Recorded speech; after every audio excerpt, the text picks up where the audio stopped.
1절에서 16절까지 말씀 교독합니다. 아브라함과 다윗의 자손 예수 그리스도의 계보라. 이삭을 낳고 이삭은 야곱을 낳고 야곱은 유다와 그의 형제들을 낳고 유다는 다말에게서 베레스와 세라를 낳고 베레스는 헤스론을 낳고 헤스론은 람을 낳고 람은 아미나답을 낳고 아미나답은 나손을 낳고 나손은 살몬을 낳고 살몬은 라합에게서 보아스를 낳고 보아스는 룻에게서 오벳을 낳고 오벳은 이새를 낳고 이새는 다윗 왕을 낳으니라. 다윗은 우리아의 아내에게서 솔로몬을 낳고 솔로몬은 르호보암을 낳고 르호보암은 아비야를 낳고 아비야는 아사를 낳고 아사는 여호사밧을 낳고 여호사밧은 요람을 낳고 요람은 우시야를 낳고 우시야는 요담을 낳고 요담은 아하스를 낳고 아하스는 히스기야를 낳고 히스기야는 므낫세를 낳고 므낫세는 아몬을 낳고 아몬은 요시야를 낳고 바벨론으로 사로잡혀 갈 때에 요시야는 여고냐와 그의 형제들을 낳으니라.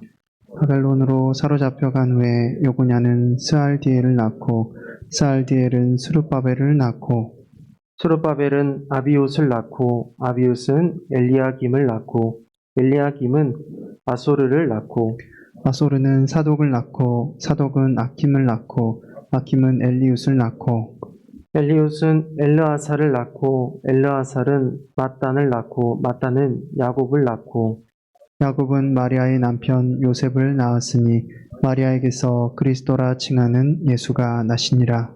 아멘. 오늘 설교 제목은 예수님은 누구신가입니다. 많은 사람들이 예수님을 믿고 예수님을 알고자 합니다. 구약에 오실 예수 그리스도를 이야기하고 있고 신약에 오신 예수 그리스도를 말하고 있습니다. 오늘 본문은 신약 성경의 첫 시작인 마태복음입니다. 마태복음은 예수님을 누구라고 말씀하시는가 살펴보려고 합니다. 오늘 본문 말씀을 통해서 예수님이 누구신가에 대해 성경은 뭐라고 말하고 있는지 함께 말씀을 나누겠습니다. 먼저 예수님은 다윗의 자손이라고 소개하고 있습니다. 1절 말씀을 보겠습니다. 1절 말씀 화면 보시고 함께 읽어보도록 하겠습니다. 함께 읽습니다. 아브라함과 다윗의 자손 예수 그리스도의 계보라. 아멘. 예수님이 다윗의 자손이라고 소개하고 있는데 왜 다윗의 자손이냐? 진짜 다윗의 자손이 맞냐? 질문해 볼 필요가 있습니다. 마태는 예수님께서 다윗의 혈통을 통해 이 땅에 태어나셨기 때문에 예수님은 다윗의 혈통이다 라고 말합니다. 출생을 통해 이 땅에 오셨다는 것은 낳아주신 부모가 있다는 말이고 마태복음에서 말하는 것처럼 예수님의 육신의 부모는 요셉과 마리아입니다. 마태복음은 예수님의 다윗의 자손이라는 것을 밝히기 위해서 의도적으로 예수님을 다윗의 자손이라고 소개합니다. 왜냐하면 이 땅을 구원할 메시아가 반드시 다윗의 자손을 통해서 오셔야 하기 때문입니다. 유대인들은 고대부터 족보를 굉장히 중요하게 생각했습니다. 족보란 히브리어로 톨레도인데 족보를 통해 그 사람이 어떤 사람인지 어떤 성격을 갖고 있고 어떤 일을 하게 될지를 알 수 있는 방법이기도 했습니다. 그래서 그 사람이 어떤 사람인가 확인하는 방법이 그 사람의 혈통을 확인하는 것이었습니다. 그가 누구의 아들인지 알면 그 사람이 어떤 사람인지 알 수 있다고 말씀드렸는데 그 이유가 고대 성경시대는 가족 공동체로 살아가는 시대였기 때문에 그렇습니다. 만약 그 사람의 아버지가 제사장이라면 그는 제사장 혈통의 아들이기 때문에 아주 존경받는 사람으로 자라게 됩니다. 또한 아버지의 혈통을 이어서 제사장의 일을 감당하게 됩니다. 반대로 아버지가 목수이면 그 목수의 아들이기 때문에 목수의 일을 감당하게 됩니다. 이것이 혈통을 통해 그 사람이 어떤 사람이며 앞으로 어떤 일을 갖고 무슨 일을 행할 것인지 확인하는데 혈통을 통해 알 수 있다는 것입니다. 종종 성경은 이런 인격과 신앙의 부실함을 족보를 통해서 여실히 보여줍니다.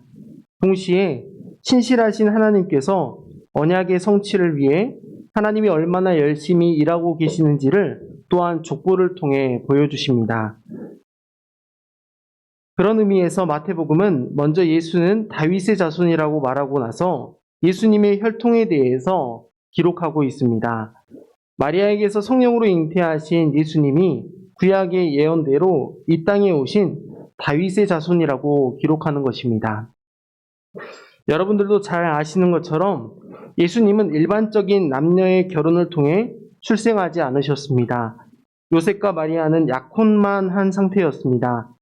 이런 복잡하고도 신비한 출생을 성령으로 잉태되었다는 것을 믿지 못하는 사람들에게 밝히는 것은 이성적인 사람이라면 너무 억지스럽다고 여길 수도 있습니다. 하지만 성경은 뭐라고 말합니까? 예수 그리스도가 다윗의 자손인 것이 틀림이 없다라고 말하고 있습니다. 그 말은 즉 예수 그리스도 이 땅에 태어나신 것은 구약 성경에 나타난 예언이 이루어졌다는 것과 성경이 약속한 구원을 이루기 위해서 완전한 사람으로 예수님이 이 땅에 오셨음을 말합니다. 이 땅에 다윗의 자손으로 오신 예수님이 구약 성경에 예언된 그 메시아라는 것을 마태복음을 통해 기록하고 있는 것입니다. 우리는 여기서 무엇을 알 수 있냐? 예수님은 구약 성경에 예언된 다윗의 자손으로 오신 그리스도가 맞다는 것을 알 수 있습니다. 그러므로 성경은 법적인 계보로서 마리아와 마리아의 남편이 요셉인 것을 말한 것입니다. 앞에서 말씀드렸던 것처럼 성경을 읽다 보면 종종 다윗의 아들 솔로몬이 아버지의 왕위를 이어받고 또 제사장의 아들이 제사장직을 물려받고 아버지의 일이 자식에게로 계승되는 것을 많은 부분 볼 수 있습니다. 이처럼 혈통이 얼마나 중요한지를 소개하고 있는데 단순히 피를 나눈 가족을 넘어서 공동체의 정체성을 혈통을 통해서 나타냅니다. 그러니까 이 가족은 피를 나눈 것뿐만 아니라 공동체의 정체성을 이 혈통을 통해 갖는다라는 것입니다. 마태복음은 의도적으로 예수님이 다윗의 자손임을 기록하는데 17절 말씀을 한번 보겠습니다. 17절 말씀, 오늘 본문 17절 말씀 함께 읽습니다. 그런즉 모든 대수가 아브라함부터 다윗까지 14대요. 다윗부터 바벨론으로 사로잡혀 갈 때까지 14대요. 바벨론으로 사로잡혀 간 후부터 그리스도까지 14대더라. 아멘. 마태복음은 예수 그리스도의 계보가 14대, 14대, 14대 총 3번 반복해서 소개하고 있습니다. 성경에서 14라는 숫자는 다윗의 숫자로 알려져 있습니다. 숫자로 이름을 표기하는 것을 게마트리아라고 하는데 다윗의 이름을 숫자로 표현하면 14로 표현할 수 있다는 것입니다. 그러니까 성경 자음을 통해서 달렛과 바브, 달렛, 이 달렛은 4, 바브는 6, 달렛은 4가 되는데 이 4와 6, 4를 합치면 14가 된다는 것입니다. 그리고 이것은 다윗을 가리키는 숫자로 알려져 있습니다.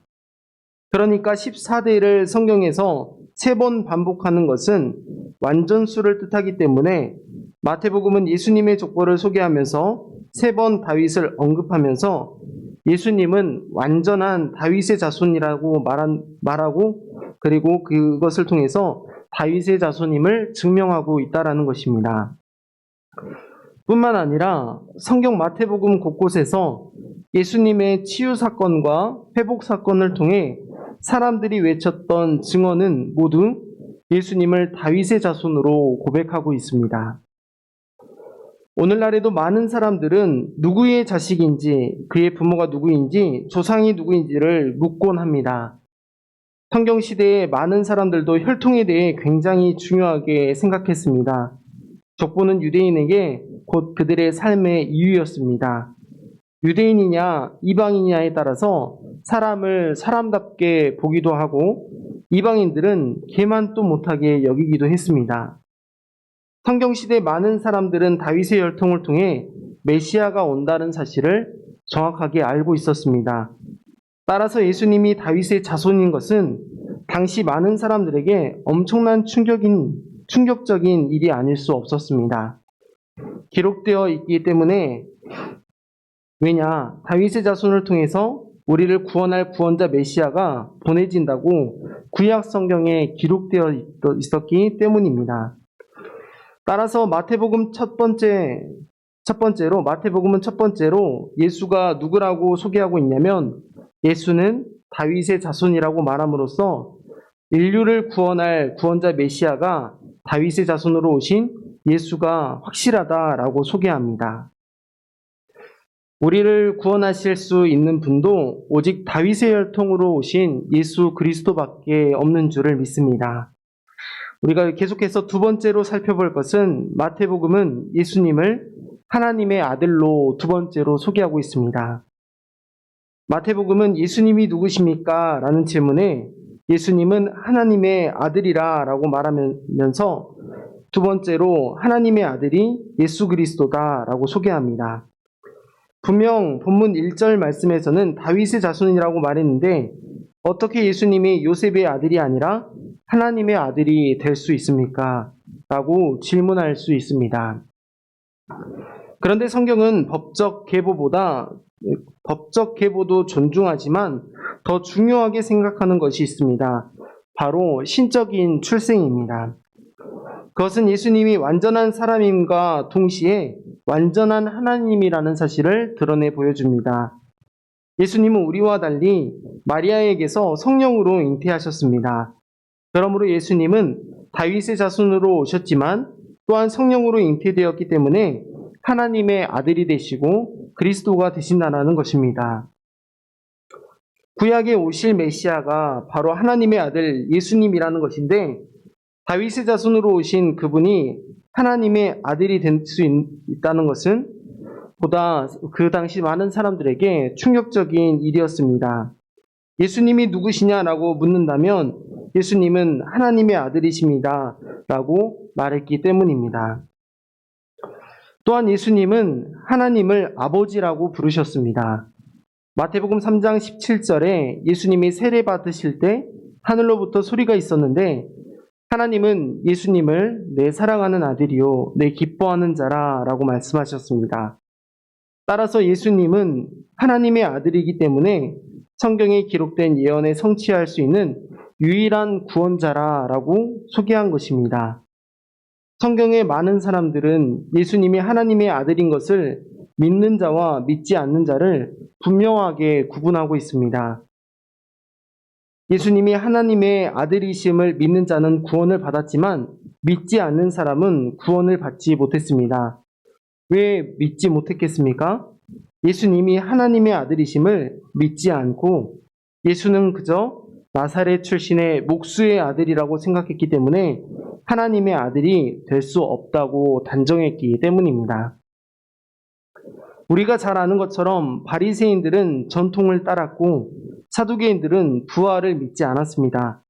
즉 바리새인들에게 사람의 아들이 하나님의 아들이라고 말하는 것은 신성 모독이었고, 사두개인들은 육체는 부정하기 때문에 하나님의 아들이 육체를 입고 이 땅에 오실 수 없다라고 말했습니다. 성경에 대해 너무나도 잘 알고 있다고 생각했던 당시 바리새인들과 사두개인들은 성경을 가까이 했지만 성경이 말하는 메시아가 예수님이라는 사실은 부인했다라는 것입니다. 하지만 예수님은 사람들이 믿지 못하고 이해하지 못한다 해서 하나님의 아들이 되지 못하는 것은 아니기 때문에 예수님은 성경의 기록대로 하나님의 아들이심을 선포하고 있습니다. 예수님이 하나님의 아들인 증거는 또 있습니다. 그 당시 종교적인 열심을 갖고 있었던 사람들은 알지 못했지만 귀신 들린 사람들은 예수가 하나님의 아들이심을 단번에 알아봤습니다. 여러분들도 잘 아시는 것처럼 바로 군대 귀신 들린 사람이었습니다. 그가 예수님을 만나자 뭐라고 합니까? 마태복음 8장 29절 말씀에 하나님의 아들 예수여, 우리가 당신과 무슨 상관이 있습니까? 라고 말합니다.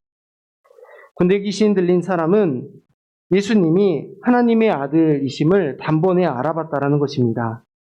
또 예수님을 하나님의 아들로 알아본 사람들이 있었습니다. 바로 예수님의 제자 중 베드로였습니다. 사람들이 나를 누구라 하느냐라고 예수님께서 물으시고 그 다음에 너희는 나를 누구라 하느냐라고 제자들에게 물으실 때 예수님께 베드로는 주는 그리스도시요 살아계신 하나님의 아들이십니다 라고 말하면서 하나님의 아들이 예수이신 것을 단번에 알아봤습니다. 이처럼 예수님이 하나님의 아들이심을 알고 고백한 많은 사람들의 증언들을 통해서 예수님이 하나님의 아들이신 것이 확실하게 증명되고 있다는 것입니다. 예수님이 하나님의 아들이심을 아는 사람은 예수님께서 하나님이심을 믿고 그토록 기다렸던 메시아가 바로 예수 그리스도라는 사실을 알아 예수님을 하나님의 아들이라고 고백하게 됩니다. 성도인 우리도 예수님이 하나님의 아들이심을 믿습니다. 예수님이 하나님의 아들이심을 알고 믿는 사람은 복이 있다고 성경이 말합니다. 마찬가지로 우리의 믿음은 맹목적인 것이 아닙니다.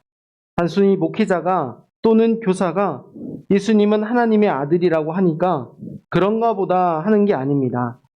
우리의 믿음의 근거는 하나님의 말씀인 성경이 예수를 하나님의 아들이라고 말하고 있기 때문에 우리는 예수님이 하나님의 아들이심을 믿는 것입니다.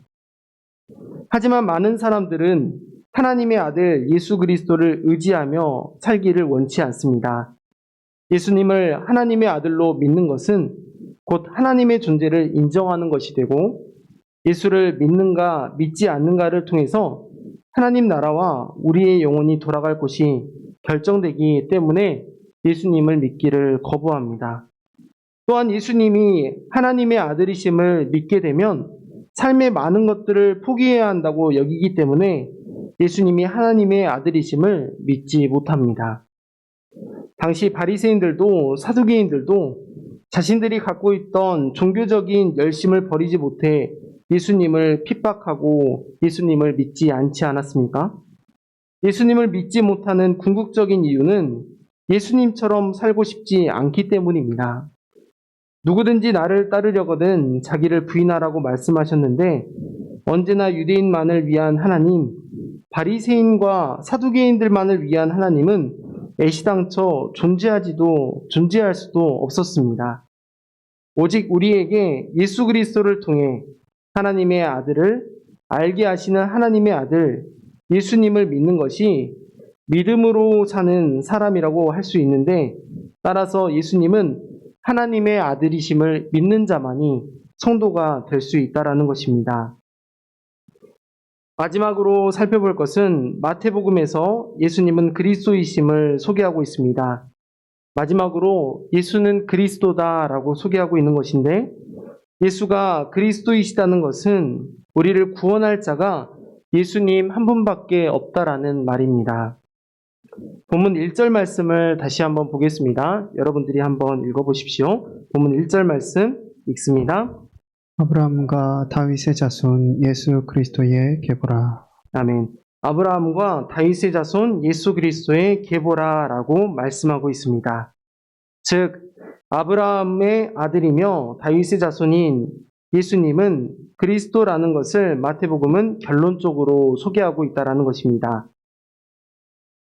예수님은 이 땅에 그리스도로 오셨습니다. 그리스도는 기름 부음을 받는 자라는 뜻인데 성경에서 특별한 사람을 세울 때 기름을 머리 위에 부었습니다. 대표적으로 왕과 제사장을 세울 때 머리에 기름을 부었습니다. 왕과 제사장 말고 기름을 부음을 받은 분이 또 한 분 계시는데 바로 예수 그리스도가 되시는 예수님입니다. 예수 그리스도가 이 땅을 다스릴 진정한 왕, 진정한 대제사장으로 오셔서 택한 백성들을 하나님께로 인도하는 왕직, 제사장직을 수행하셨습니다. 따라서 예수는 그리스도라는 말은 예수님이 하나님의 뜻을 이루기 위해 이 땅에 오신 진정한 제사장이요, 진정한 왕이십니다. 라는 말이 됩니다. 우리가 믿는 예수님이 기름을 받은 그리스도라는 것입니다. 레위인들이 기름 부음을 받아 제사장이 되고 다윗과 솔로몬이 기름 부음을 받아 왕이 될 수는 있어도 그 누구도 예수님과 같이 영원히 다스리시는 왕, 영원히 하나님과 같이 우리의 사이를 인도하시는 그리스도가 될 수는 없습니다. 오직 기름 부음을 받은 그리스도는 예수님밖에 없다는 이야기입니다. 그래서 마태복음에서 예수님을 그리스도이심을 강조하고 있는 것입니다. 우리가 말씀을 찾아볼 텐데 이사야 61장 1절에서 3절 말씀을 우리가 찾아서 읽기 원합니다. 이사야 61장 1절에서 3절 말씀입니다.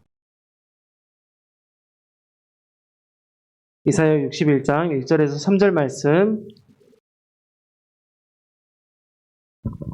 함께 읽겠습니다. 주 여호와의 영이 내게 내리셨으니 이는 여호와께서 내게 기름을 부으사 가난한 자에게 아름다운 소식을 전하게 하려 하심이라. 나를 보내사 마음이 상한 자를 고치며 포로된 자에게 자유를, 갇힌 자에게 노임을 선포하며 여호와의 은혜의 해와 우리 하나님의 보복의 날을 선포하여 모든 슬픈 자를 위로하되 무릇 시온에서 슬퍼하는 자에게 화관을 주어 그 죄를 대신하며 기쁨의 기름으로 그 슬픔을 대신하며 찬송의 옷으로 그 근심을 대신하시고 그들이 의의 나무 곧 여호와께서 심으신 그 영광을 나타낼지라 일컬음을 받게 하려 하심이라. 아멘. 이사야 61장 1절에서 3절 말씀은 기름 부음 받은 예수님의 사역을 소개하고 있습니다. 예수님이 기름 부음을 받은 그리스도라는 사실은 얼마나 멋지고 감격스러운 말인지 모릅니다. 하지만 모든 사람들이 예수가 그리스도이심을 감격하고 기뻐했던 것은 아닙니다. 많은 사람들이 예수가 그리스도이심을 믿지 않고 여전히 스스로 해결하지 못할 인생의 많은 문제들을 끌어안고 고통과 괴로움으로 신음하고 있기 때문에 그렇습니다. 언제든지 주 예수를 믿으면 너와 내 집이 구원을 얻는다는 변함이 없는 이 복음은 2000년 전이나 21세기 최첨단 시대를 살아가는 지금 이 순간에도 변함이 없이 동일합니다. 그럼에도 불구하고 예수를 그리스도로 인정하지 않는 사람들이 얼마나 많은지 모릅니다. 누군가를 의지해서 사는 것은 미련하고 약한 사람들이나 하는 일이지 내 인생을 구원할 수 있는 것은 오직 자기 자신의 노력과 힘밖에 없다라고 말합니다. 과연 예수를 그리스도로 인정하지 않는 사람들이 한 사람도 예외가 없는 죽음의 문턱에서도 끝까지 자기 자신을 구원할 수 있는 사람은 오직 자기 자신밖에 없다고 말할 수 있겠습니까? 성경은 단언컨대 그럴 수 없다고 말합니다. 얼마나 많은 사람들이 죽음의 문턱에 서서 그때가 되어서야 예수를 그리스도로 고백하는지 모릅니다. 인생의 끝자락에 서야만 내가 의지했던 내 힘과 능력이 나를 구원할 수 없다는 사실을 알게 되는 것 같습니다. 하지만 이마저도 받아들이지 않고 예수 그리스도를 끝까지 부인하는 사람들은 어찌할 수 있겠습니까? 가장 큰 죄인 하나님을 아버지로 믿지 않는 죄를 해결하지 못했기 때문에 하나님의 심판을 면치 못할 뿐 아니라 영원히 지옥에서 끝없는 눈물을 흘리며 이를 갈게 될 것입니다. 다시 한번 오늘 본문 말씀을 통해서 예수님은 누구십니까? 예수는 그리스도이십니다. 따라서 우리의 인생을 구원할 수 있는 분은 누구십니까? 우리의 소망 없음을 다시 소망 있음으로 바꾸실 분도, 꿈과 희망이 없는 절망에 빠진 사람들을 구원할 분도, 온전치 못한 인생을 온전하게 회복시키는 분도, 하나님과 끊어졌던 관계를 다시 이어주실 분도 오직 예수 그리스도밖에 없습니다. 다른 이름으로 구원받을 이름을 우리에게 주시지 않았기 때문입니다. 그러므로 우리는 오직 예수님만 그리스도이심을 믿을 수 있기를 바랍니다. 사랑하는 여러분, 오늘 말씀을 통해서 예수님은 누구신가? 예수님은 첫 번째로 다윗의 자손이시다. 그리고 두 번째로 예수님은 하나님의 아들이시다. 세 번째로 예수님은 그리스도이시다 라고 말씀을 나누었습니다. 예수를 그리스도로 믿고 구원받아 이제 더 이상 육체의 혈통이 아닌 성령의 능력으로 신적인 혈통으로 우리를 부르신 분이 계십니다. 바로 예수 그리스도이십니다. 예수님을 바르게 알고 믿는 사람들은 예수님과 같이 두 가지 혈통을 갖게 됩니다. 육적 혈통과 영적 혈통입니다. 육적 혈통이라 함은 부모로부터 이어지는 것이고, 영적 혈통이라 함은 예수를 믿어 거듭난 하나님의 자녀가 된 것을 말합니다. 우리는 이 땅의 계보를 이어가기 위해 살지 않습니다. 다만 하나님의 뜻이 하늘에서와 같이 땅에서도 이루어짐을 위해 그리스도인으로 살아가는 것입니다. 저와 여러분들의 인생에 그리스도는 누구십니까? 예수는 그리스도라고 고백하는 저와 여러분들이 이 땅에 살아가면서 겪는 많은 문제들, 가정의 문제로 인한 아픔과 혈통에 따른 상처와 슬픔은 예수가 그리스도이심을 믿고 의지하는 영적 계보를 이어나갈 때 그 안에서 치유되고 회복되며 은혜를 누리게 될 수 있습니다. 진리를 알지니 진리가 너희를 자유케 한다고 성경이 우리에게 소개하고 있지 않습니까? 진정으로 영적 혈통인 예수 그리스도 안에서 진정한 자유를 누릴 수 있다라는 것입니다. 예수 그리스도 안에 영원한 생명이 있고 참 안식과 참 평안이 있습니다. 예수 그리스도 안에 참 사랑이 있고 영원히 목마르지 않는 영원한 생명샘이 있습니다. 또한 예수 그리스도 안에 내 영혼의 만족이 있고 죄사함의 은혜와 하나님의 나라가 있습니다. 그러므로 저를 포함한 우리 광주 영광교회 모든 성도님들은 예수를 그리스도로 고백할 뿐만 아니라 예수 그리스도를 의지하며 예수 그리스도가 신구약 성경의 성취이심을 믿어 의심치 마시고 늘 예수님 의지하는 우리 모두가 될 수 있기를 간절히 소망합니다. 기도하겠습니다. 아버지 하나님, 우리 위에 아들 예수님을 이 땅에 보내주신 은혜를 감사드립니다. 죽어 마땅한 저희들을 불쌍히 여겨주셔서 성경의 약속대로 예수님을 그리스도로 보내주심을 감사드리고, 누구든지 주 예수를 믿으면 구원을 얻는 하나님의 선물을 주심에 또한 감사합니다. 우리가 예수님은 다윗의 자손이며 예수님은 하나님의 아들이시며 예수님은 그리스도이심을 성경을 통해 알고 믿사오니 우리에게 예수님 잘 믿을 수 있는 은혜를 한량없이 부어 주시옵소서. 이 땅의 계보를 가지고 살아가던 우리에게 하늘의 계보를 주셔서 육체가 가졌던 죄로부터의 사슬을 끊어주심을 감사합니다. 뿐만 아니라 마음이 상한 자, 포로된 자, 갇힌 자 되었던 우리들을 고치시고 자유케 하신 하나님의 은혜 또한 감사합니다. 예수 믿는 것이 우리의 인생의 가장 복임을 알게 하시고 하나님께 영원한 영광을 돌릴 수 있는 우리 광주 영광교회 모든 성도님들 될 수 있도록 끝까지 인도하여 주옵소서. 우리의 영원한 왕이시며 영원한 제사장이신 예수 그리스도의 이름으로 간절히 기도합니다. 아멘.